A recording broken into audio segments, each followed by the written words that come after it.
जय हिंद दोस्तों, कैसे हो आप सभी। स्वागत है आपका हमारे YouTube channel TKM educational platform पर। साथियों, रोजाना की तरह आज की भी इस क्लास में हम देखने वाले हैं जीके के कुछ महत्वपूर्ण प्रश्न। तो एक बार इस क्लास को जरूर देखें और अंत में कमेंट करके ये जरूर बताएं कि आपके इन प्रश्नों में से कितने सही हो रहे हैं। तो चलिए शुरुआत करते हैं आज की इस क्लास को। तो प्रश्न नंबर 1 हमारे पास कि निम्न में से किसका शासनकाल सांस्कृतिक दृष्टि से मेवाड़ के इतिहास का स्वर्ण युग था। ऑप्शन में क्या दे रखा है, महाराणा राज सिंह, महाराणा प्रताप, महाराणा सांगा या फिर महाराणा कुंभा। तो इसमें आपको बताना है कि किस शासन यानी किस राजा का शासनकाल सांस्कृतिक दृष्टि से मेवाड़ के इतिहास का स्वर्ण युग था। तो इसका राइट आंसर हो जाएगा आपका ऑप्शन नंबर डी। कौन सा हो जाएगा? ऑप्शन नंबर डी इस प्रश्न का राइट आंसर हो जाएगा। महाराणा कुंभा का शासनकाल सांस्कृतिक दृष्टि से मेवाड़ के इतिहास का स्वर्ण युग था। क्यों था? तो साथियों, इस महाराणा कुंभा ने, किसने? महाराणा कुंभा ने 84 गिरी दुर्गों में से 32 गिरी दुर्गों का निर्माण करवाया था। कितने गिरी दुर्गों में से? 84 गिरी दुर्गों में से 32 गिरी दुर्गों का निर्माण करवाया था। इसके अलावा इन्होंने संगीत राज, संगीत मीमांसा, सूड प्रबंध आदि ग्रंथ भी लिखे थे। इसके अलावा इन्होंने बहुत से दुर्गों का निर्माण करवाया था, जिस प्रकार से अचलगढ़ हो गया, कुंभलगढ़ हो गया, बसंतगढ़ आदि दुर्गों का निर्माण भी किसने करवाया था? महाराणा कुंभा ने करवाया था। इसलिए क्या कहा जाता है? महाराणा कुंभा को कला व स्थापत्य कला का जनक भी कहा जाता है। और सांस्कृतिक दृष्टि से मेवाड़ का इतिहास का स्वर्ण काल भी किस शासक के काल को माना जाता है? तो महाराणा कुंभा के काल को माना जाता है। तो ऑप्शन नंबर डी इस प्रश्न का क्या हो जाएगा? राइट आंसर हो जाएगा। अगला प्रश्न है, राजस्थान में निम्नलिखित में से कौन सा उद्योग बड़े उद्योगों की श्रेणी में आता है? घानी तेल, शहद, सूती वस्त्र उद्योग या फिर खादी शिल्प। तो बड़े उद्योगों की श्रेणी की बात करें तो बड़े उद्योगों की श्रेणी में आता है सूती वस्त्र उद्योग। कौन सा आता है? सूती वस्त्र उद्योग आता है। ऑप्शन नंबर सी इस प्रश्न का क्या हो जाएगा? राइट आंसर हो जाएगा। अगर आपसे सबसे प्राचीनतम उद्योग पूछे, राजस्थान का सबसे प्राचीनतम उद्योग पूछे, तो भी कौन सा हो जाएगा आपका? तो सूती वस्त्र उद्योग हो जाएगा।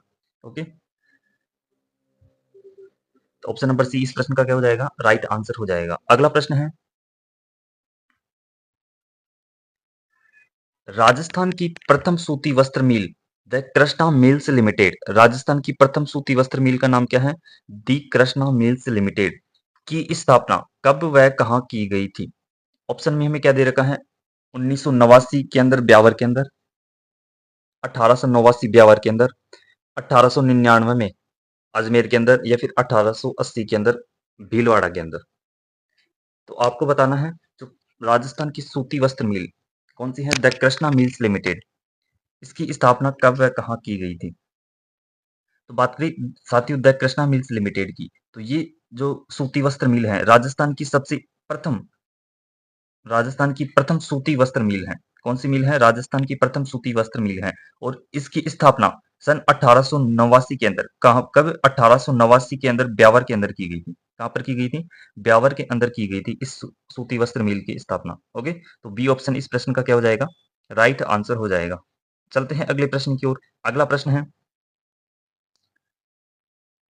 बीकानेर के शासक महाराजा राज सिंह का राज्याभिषेक कब हुआ था?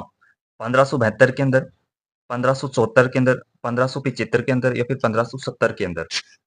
तो अब आपको बताना है बीकानेर के शासक महाराजा राज सिंह का राज्याभिषेक कब हुआ था।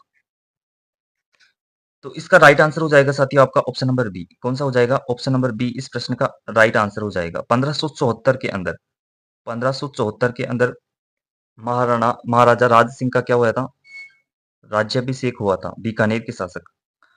साथियों यहाँ पर राज सिंह नहीं है, राय सिंह है। कौन कौन सा शासक है? राय सिंह आएगा। तो महाराजा राय सिंह के राज्याभिषेक के बारे में पूछ रहा है यहाँ पर। तो इसका राज्याभिषेक कब हुआ था? 1574 ईस्वी के अंदर। इस महाराजा राय सिंह, ये जो कल्याणमल का पुत्र था, किसका पुत्र था? बीकानेर के शासक कल्याणमल का पुत्र था।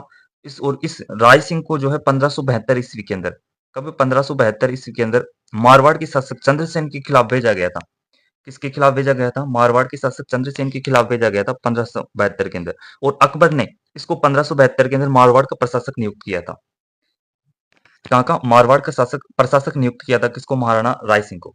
और इस महाराणा राय सिंह को 1574 के अंदर राज्याभिषेक किया गया था इसका। ओके, तो बी ऑप्शन इस प्रश्न का क्या हो जाएगा? राइट आंसर हो जाएगा। ओके, चलते हैं अगले प्रश्न की ओर। अगला प्रश्न है, किस शासक को राजपूताने का कर्ण कहा जाता है? कल्याण सिंह को, राव लूणकरण को, कर्ण सिंह को या फिर राय सिंह राठौड़ को? तो अब आपको बताना है किस शासक को राजपूताने का कर्ण कहा जाता है। राजपूताने का कर्ण बताना है। तो राजपूताने के कर्ण की बात करें तो साथियों राजपूताने का कर्ण कहा जाता है आपके राय सिंह राठौड़ को। किसे कहा जाता है? राय सिंह राठौड़ को कहा जाता है राजपूताने का कर्ण। ऑप्शन नंबर डी इस प्रश्न का क्या हो जाएगा? राइट आंसर हो जाएगा। कौन सा हो जाएगा? Option number D. इसके अलावा साथियों अगर आपसे पूछ ले कि कलयुग का कर्ण किसे कहा जाता है, अगर राजपूताने का कर्ण ना पूछकर अगर ये पूछ ले कि कलयुग का कर्ण किसे कहा जाता है, तो कलयुग का कर्ण कहा जाता है राव लूणकरण को। किसे कहा जाता है? राव लूणकरण को कलयुग का कर्ण कहा जाता है। और ये जो राव लूणकरण है कहाँ के शासक थे? बीकानेर के शासक थे। बीकानेर के शासक थे। और इस लूणकरण ने एक तो लूणकरण सर कस्बा बसाया था। कौन सा कस्बा? लूणकरण सर। करण सर। एक तो लूणकरण सर कस्बा बसाया था और एक लूणकरण सर झील का निर्माण करवाया था। ओके, किसने करवाया था? राव लूणकरण ने। लेकिन हमें इस प्रश्न के अंदर क्या पूछ रहा है? राजपूताने का कर्ण। तो राजपूताने का कर्ण कहा जाता है राय सिंह राठौड़ को। और इन दोनों प्रश्नों के अंदर आपको कंफ्यूजन बिल्कुल भी नहीं होना है।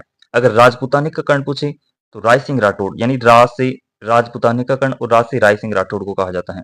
कलयुग का कर्ण लूणकरण। कलयुग का कर्ण किसे कहा जाता है? लूणकरण को कहा जाता है। ओके, तो इस प्रश्न का राइट आंसर कौन सा हो जाएगा? Option number D. इसके अलावा राय सिंह राठौड़ की बात करें तो साथियों राय सिंह राठौड़ किसके पुत्र थे? कल्याणमल के पुत्र थे। बीकानेर के साथ साथ कल्याणमल के पुत्र थे। ओके, चलते हैं अगले प्रश्न की ओर। अगला प्रश्न है बीकानेर के किस शासक ने सर्वप्रथम मुगलों की अधीनता स्वीकार की? राव लूणकरण ने, राव कल्याणमल ने, अनूप सिंह ने या फिर इनमें से कोई नहीं? तो इस प्रश्न के अंदर क्या पूछ रहा है? बीकानेर के किस शासक ने, बीकानेर के किस शासक ने सर्वप्रथम मुगलों की अधीनता स्वीकार की थी? तो इस प्रश्न का राइट आंसर हो जाएगा आपका ऑप्शन नंबर बी। कौन सा? ऑप्शन नंबर बी इस प्रश्न का सही आंसर हो जाएगा। किसने सर्वप्रथम मुगलों की अधीनता स्वीकार की थी? तो राव कल्याणमल ने। कल्याणमल किसका पुत्र था? तो ये राव जेतसी का पुत्र था। किसका पुत्र था? राव जेतसी का पुत्र था। और इस कल्याणमल के दो पुत्र थे, एक तो पृथ्वीराज राठौड़, एक तो पृथ्वीराज राठौड़ और एक था राय सिंह राठौड़। राय सिंह राठौड़ ये दोनों किसके पुत्र थे? तो राव कल्याणमल के पुत्र थे। तो सर्वप्रथम मुगलों की अधीनता स्वीकार किसने की थी? राव कल्याणमल ने। किसकी अधीनता स्वीकार की थी? तो अकबर की अधीनता स्वीकार की थी। अगर आपसे पूछ ले कि किसकी अधीनता स्वीकार की थी तो अकबर की अधीनता स्वीकार की थी इस कल्याणमल ने। ओके, तो ऑप्शन नंबर बी इस प्रश्न का राइट आंसर हो जाएगा। अगला प्रश्न है निम्न में से जयपुर प्रजामंडल का संस्थापक कौन है?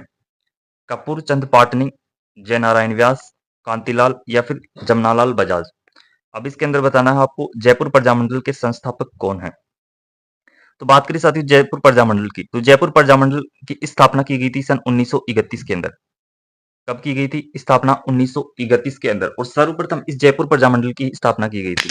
राजस्थान में 19 प्रजामंडल है और 19 प्रजामंडलों में सर्वप्रथम इस जयपुर प्रजामंडल की स्थापना की गई थी। कब की गई थी? 1931 के अंदर की गई थी। और किसके द्वारा की गई थी? तो कपूर चंद पाटनी। किसके द्वारा?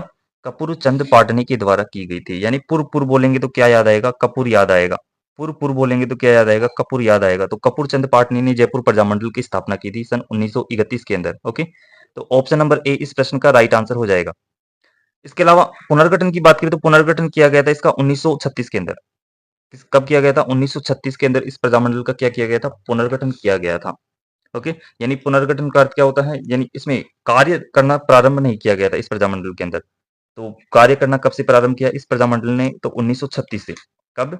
1936 से कार्य करना प्रारंभ किया इस प्रजामंडल ने। और पुनर्गठन किसके द्वारा किया गया? तो जमनालाल बजाज के द्वारा। किसने किसने किया है पुनर्गठन? जमनालाल बजाज ने। ओके, तो ऑप्शन नंबर ए इस प्रश्न का राइट आंसर हो जाएगा। अगला प्रश्न है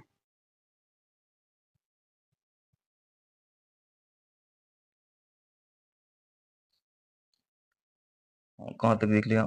हाँ, इस क्वेश्चन नंबर 7 तक देख लिया। तो एक क्वेश्चन नंबर 7 का राइट आंसर कौन सा हो जाएगा? Option number A. अगला प्रश्न है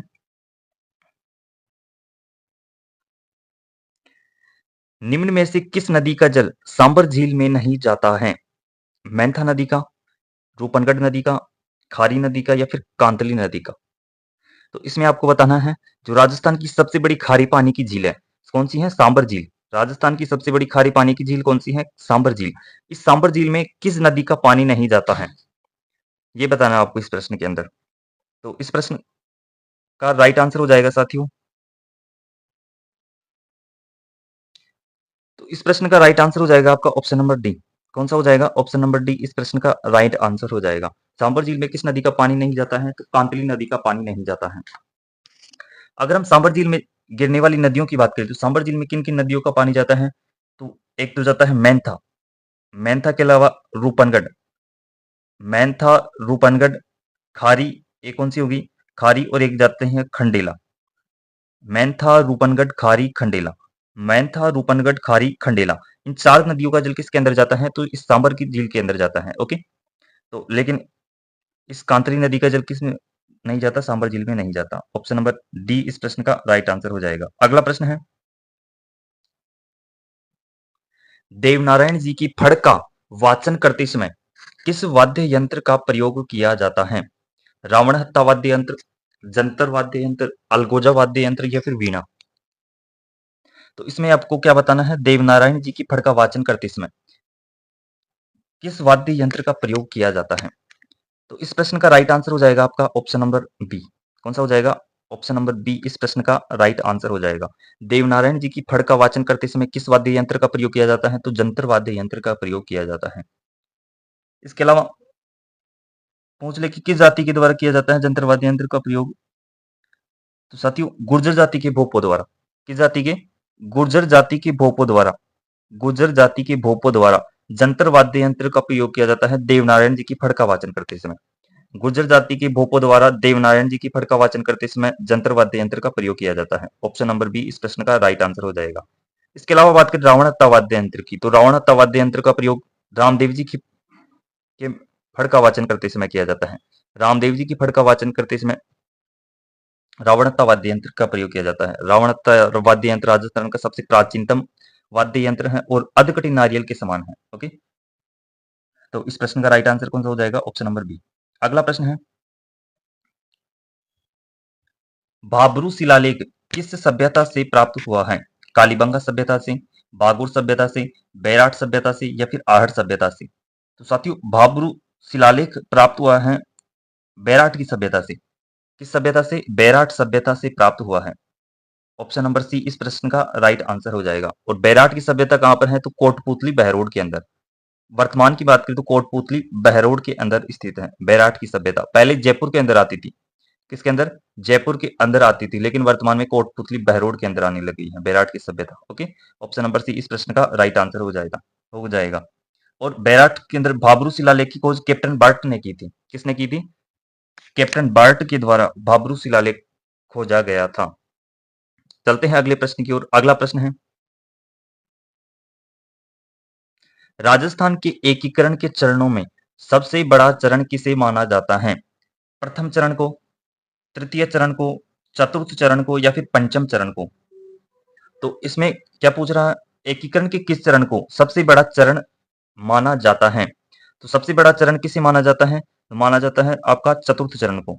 किस चरण को माना जाता है? चतुर्थ चरण को माना जाता है एकीकरण का सबसे बड़ा चरण। ऑप्शन नंबर सी इस प्रश्न का क्या हो जाएगा? राइट आंसर हो जाएगा। अगर आपसे पूछ ले कि क्यों माना जाता है एकीकरण के चतुर्थ चरण को राजस्थान का सब एकीकरण का सबसे बड़ा चरण, तो इस दिन यानी इस चरण के अंदर, चतुर्थ चरण के अंदर राजस्थान की 4 बड़ी रियासतों को शामिल किया गया था। कौन-कौन सी? जयपुर, जोधपुर, जैसलमेर और बीकानेर। इन 4 बड़ी रियासतों को कब शामिल किया गया था? तो एकीकरण के चतुर्थ चरण के अंदर शामिल किया गया था। कब किया गया था?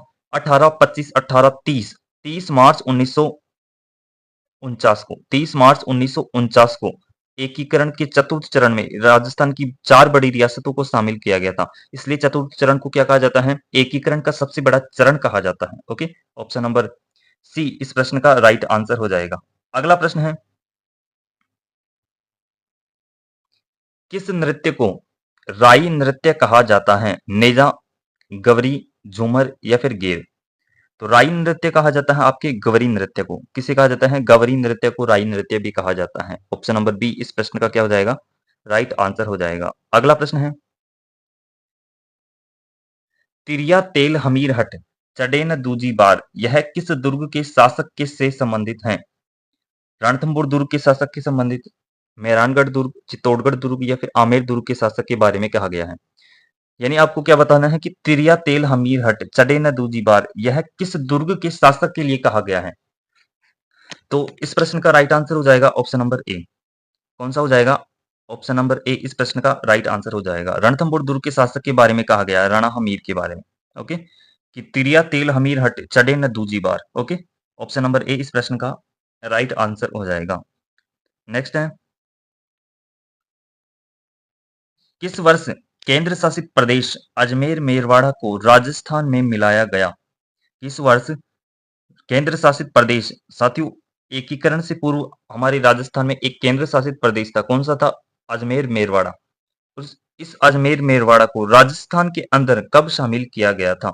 1949 के अंदर, 1948 के अंदर, 1950 के अंदर या फिर 1956 के अंदर?